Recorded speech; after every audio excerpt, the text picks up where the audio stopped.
It is your work week weather forecast, which means that Brandon Aidlet, who basically is giving us a new report called "How Frigid Is It on Guam Today?" Because Brandon, man, it I can't even believe I'm saying this. It's been cold on Guam. Yes, it's been fairly chilly with those dew points. We had talked about it last week about the dew points dropping down. And so looking at some of the data across the Marianas, here on Guam, we saw dew points dropping down into the mid upper 60s overnight, Saipan into the mid 60s as well. A little bit higher than they were last week, but what that is just a kind of a reference to how low the temperature has a drop before you start getting dew on the ground. So all those water droplets forming on the grass. The colder the dew point, it does allow the temperature to drop farther down in the nighttime hours. But there's a couple of things that kept it a little bit reduced. When we had the lowest dew points, we did have stronger winds in the overnight hours, Thursday, Friday, Saturday, quite gusty at times. And so that's going to help mix the lower atmosphere, keeping that air churning, and it doesn't allow the temperature to reduce as much as it could. But otherwise, once you have a clear night, no clouds, the clouds kind of act like a blanket and keep the lower level temperatures warmer. But without the clouds, we can have that radiational cooling, that long wave radiation from the ground, just escaping out to the outer space. But low level winds kept us a little bit warmer than otherwise. We did see 72, 73 degrees across the Marianas just a few nights ago, but now we're starting to warm up a little bit more. 72 degrees here on Guam. I mean, we brag to our friends in the States. We're like, oh man, it's 95 out here, like under tarp, but no, 72? That's right. It's been quite pleasant and does have a little bit more of a Hawaii weather feel to it with the drier and the lower dew point and lower It does moisture in feel kind of general. like Honolulu, yeah. Absolutely. Okay, so and on a serious note, I mean, the science is fun, talking about everything, but there are residual effects from this cold air and from the gusty breezes that make this a very serious situation, including the fact that there are very dry conditions. Fires may spark up, and we saw something like that this weekend, and of course the really really big waves. I mean, they look cool, but they are dangerous. That's right. And so, first thing with the fire weather, we did have a half inch of rain yesterday, so that does help mitigate the short-term fire danger risk. But we are currently with the high fire danger, and so that's a factor of both the drought index, which is accumulated from the rainfall, and then also the wind speed. And so, with winds dropping down the next couple of days, that's going to ease the concerns. But we could see winds coming back up later on this week and into next weekend as we have another shear line feature approach the Marianas, similar to what we saw last week, but not quite as strong. But regardless, it will bring increasing winds.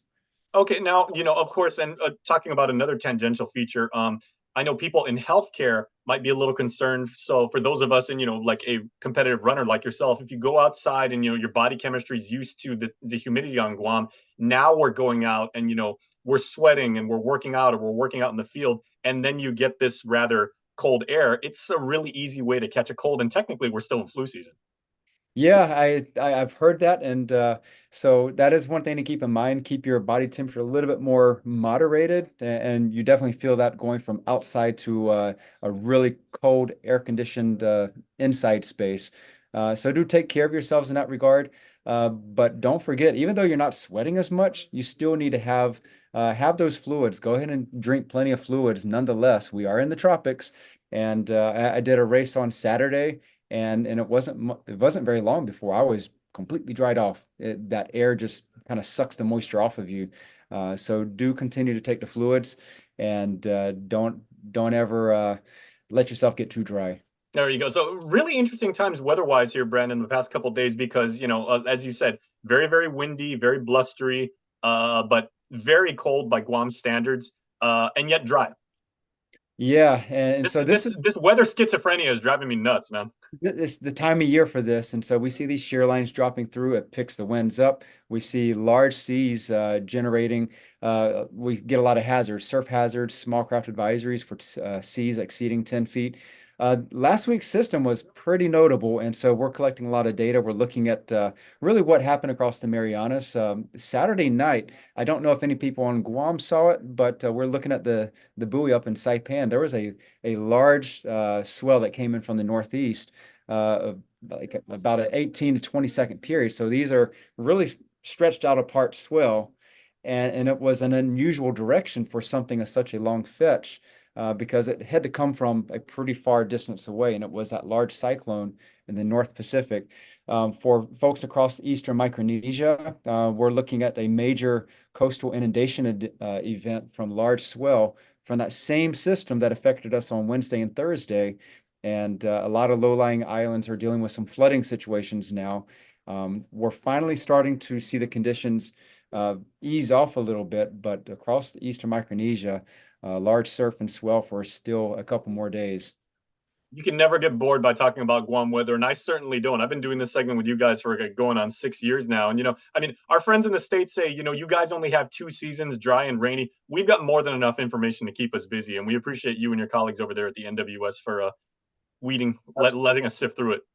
Absolutely. Thank you so much. You got the partly cloudy, isolated showers, but we do get enough disturbances across the region that it does keep us quite busy Okay. and always learning.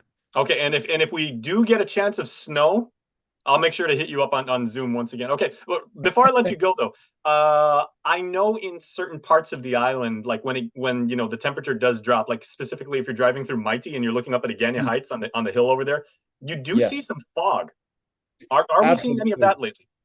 I didn't see any with this past week, but these shear line features, when we get a really wet shear line dropping a lot of moisture, low cloud decks, it is definitely not out of the question to see clouds up atop Mount Aludum, Nimitz Hill, even the southern mountains. And I love hiking in those conditions because you only have about a half-mile visibility.